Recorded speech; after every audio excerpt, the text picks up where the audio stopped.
Lauren was 19 years old in September of 2019, when an ordinary workday turned into a life-altering moment. A heavy equipment operator on a bridge renovation project just outside his hometown, he took pride in his role. Every morning he arrived before dawn, slipped on his steel-toed boots, fastened his reflective vest, and climbed into a forklift.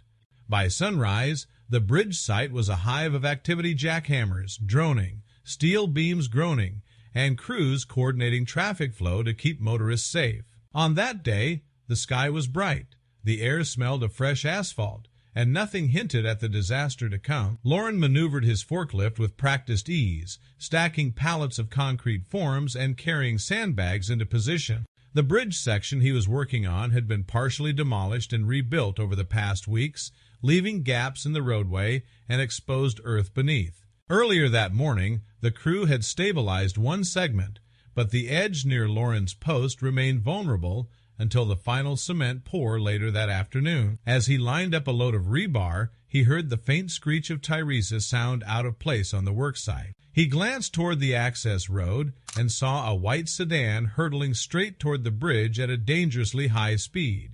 Before he could warn anyone, the sedan veered into the construction barricade and careened toward Lauren's forklift. He swung the machine sideways, trying to put as much distance as possible between himself and the speeding vehicle. In that instant, the patched-up section of bridge beneath his wheels gave way.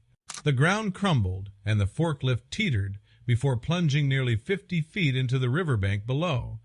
A surge of adrenaline turned to terror as Lauren tumbled with it, gripped by the machine's heavy frame. Miraculously, the underlying soil softened by recent earthworks cushioned the initial impact enough to prevent immediate fatal injury. But the forklift itself, weighing over 2,200 pounds, landed directly on top of Lauren, crushing the right side of his body beneath its monstrous weight. Time seemed to stretch as pain seared through him, punctuated by the sound of cracking bones and the groan of metal. Everything went dark. When he came to, the world was a cacophony of sirens and frantic voices. His ears rang, his right arm felt numb, and every breath was agony. Emergency medical technicians extricated him from the wreckage, carefully lifting the forklift just enough to slide a backboard beneath him. He was loaded into an ambulance, where EMTs worked to stabilize him, while sirens blazed the final half-mile to the regional trauma center. On arrival, the emergency department erupted into controlled chaos. Nurses inserted IV lines, attached monitors, and called for a surgical team. X-rays revealed multiple fractures along his pelvis, shattered femur, and crush injuries to internal organs. The attending trauma surgeon delivered the grim assessment. Lauren's lower body was extensively mangled, and his right forearm was irreparably damaged. His heart rate was dangerously low, his blood pressure barely holding. The consensus among the first team was to provide comfort measures. He was not expected to survive. Word spread to his girlfriend Sapia, who raced to the hospital, tears streaming, heart pounding. She arrived just as Lauren was being loaded into a helicopter for transfer to a Level 1 trauma center in Seattle, where more advanced care awaited. The flight was a blur of rotor noise and rushing wind, but for Sapia, every second felt like a lifetime. In Seattle, a fresh team of surgeons reviewed his case. After exhaustive evaluations, they proposed a radical, life-saving operation, a hemicorporectomy. This extreme procedure would involve amputating everything below his waist, as well as removing his right forearm. It was drastic, irreversible, and carried immense risks, including infection, bleeding, and complications from anesthesia. When they presented the option, Lauren's eyes flicked to Sapia's, finding in her steady gaze the silent support he needed. "Doctor," he said quietly, "I'll do it. I want to live." The operation began before dawn with a full complement of surgical specialists.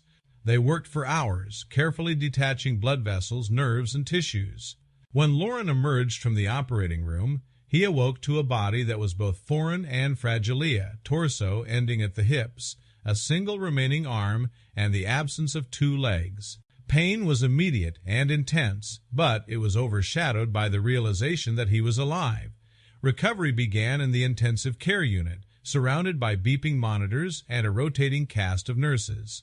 The first days were a haze of medications, fluid drips, and physical discomfort so severe that Lauren sometimes wished he had chosen death, but Sapia never left his side. She held his hand through trembling nights, whispered encouragement, and brought him photos of their dog, their home, and happier times. Her presence reminded him that life, however altered, still lay ahead.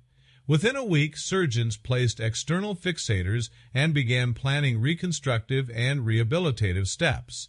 Lauren transferred to the hospital's rehabilitation wing, where the real work began. Physical therapists introduced him to the wheelchair he would use, showing him how to transfer safely from bed to chair. Occupational therapists assessed how he might dress himself, eat independently, and manage daily tasks. Each milestone sitting upright, moving to the edge of the bed, steering the wheelchair down a hallway became a hard-won victory. However, his body fought back. Muscle spasms racked his torso. Phantom limb pain haunted his nights. Infections flared at incision sites. The onset of the COVID-19 pandemic added cruel layers of difficulty. Hospitals restricted visitors, turning Sapia's daily bedside vigil into a tenuous window of video calls. Therapists wore 95 masks. Eyes were the only way to gauge expressions. Isolation deepened Lauren's longing for normalcy, for human touch unmediated by protective gear. Through it all, Lauren's spirit flickered with determination. He found solace in setting small, concrete goals. Shaving himself that morning, wheeling outside to feel the sun and breeze, practicing the use of a prosthetic arm. He recorded his progress on social media, sharing candid videos of frustration alongside triumph. His honesty resonated, and a community of supporters, friends, strangers, fellow survivors offered encouragement. Comments flooded in. "You've got this. Keep fighting. You inspire me." By December, 3.5 months after the accident, Lauren's medical team declared him stable enough to return home, a milestone they had originally projected at 18 months, now accelerated by his rapid progress and fierce resolve. Sapia drove him home, navigating the city's ramp-accessible routes. Their house had been retrofitted. Ramps replaced steps, widened doorways accommodated the wheelchair, and handrails guided movement through the halls. Home was both familiar and new. Lauren relearned morning routines, raising himself in bed, transferring to the wheelchair, navigating to the kitchen where Sapia prepared breakfast. Their dog greeted him with cautious sniffing and eventual joyful tail wags. Each day brought a mixture of joy and challenge. There were triumphs cooking a simple meal, typing emails with his prosthetic arm, and setbacks, like a bout of pneumonia or a fall in the shower, that reminded him of his vulnerability. Friends and family pitched in. His parents visited weekly, bringing home-cooked dinners. His younger sister taught him a card game they used to play. His childhood best friend, now an IT professional, installed voice-activated home controls so Lauren could adjust lights and thermostat hands-free. The collective effort of his support network underscored how one person's recovery can become a shared mission. As the pandemic eased, Lauren returned to outpatient therapy twice a week. He learned to walk again on motorized prosthetic legs, a process requiring balance, core strength, and mental focus. Each step wobbled, then steadied. Therapists cheered as he navigated turns, climbed gentle ramps, and set speed records across the therapy gym floor. By spring of 2020, Lauren was driving again behind the wheel of a hand-controlled vehicle equipped with adaptive control. The first time he pulled onto the highway, he felt tears in his eyes. Freedom regained. He and Sapia planned a short road trip to visit the mountains, a place they had once explored before tragedy struck. Packing the wheelchair into the trunk and strapping his prosthetic legs in place, Lauren felt both apprehension and exhilaration. The drive was symbolic, crossing physical miles and mental barriers. At the mountain lodge, he wheeled through pine-scented air, listened to streams, and watched sunlight dance on snow. It was a reminder that life's beauty endures beyond hardship. Back home, Lauren continued his advocacy. He spoke at webinars on disability rights, contributed to fundraisers for accessible housing, and mentored newly injured patients at the hospital where he had recovered. His story appeared in local newspapers and disability magazines, not as a curiosity, but as a beacon of what resilience can achieve. Yet, he remained candid about ongoing struggles. Nighttime panic attacks resurfaced with alarming regularity. Muscle spasms sometimes rendered his prosthetics unusable for days. A stubborn infection in his arm required a minor surgical procedure. Social media posts balanced milestones like completing a 10-minute walk with a therapist and setbacks, reminding followers that progress is seldom linear. Through it all, Sophia remained at his side, her commitment unwavering. In their shared living room, she would soothe his panic, adjust his leg sockets, or simply hold his hand when words failed. Their relationship, forged in crisis, had evolved into a partnership of mutual strength. By September of 2020, 1 year after the accident, friends and family gathered socially distanced to mark the anniversary of his survival. They shared stories. The EMT who refused to give up, the nurse who played his favorite music, in the ICU, the therapist who taught him to stand again.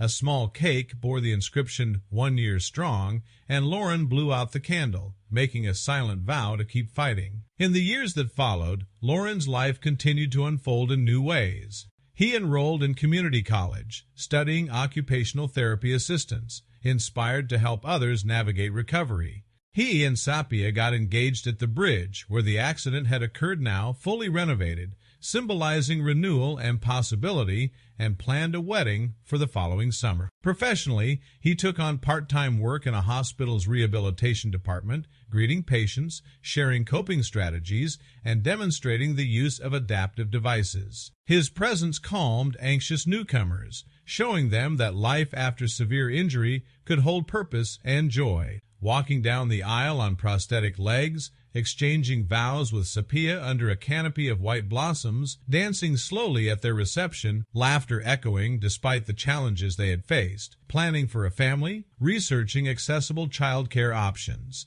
Each step forward honored the journey from trauma to triumph.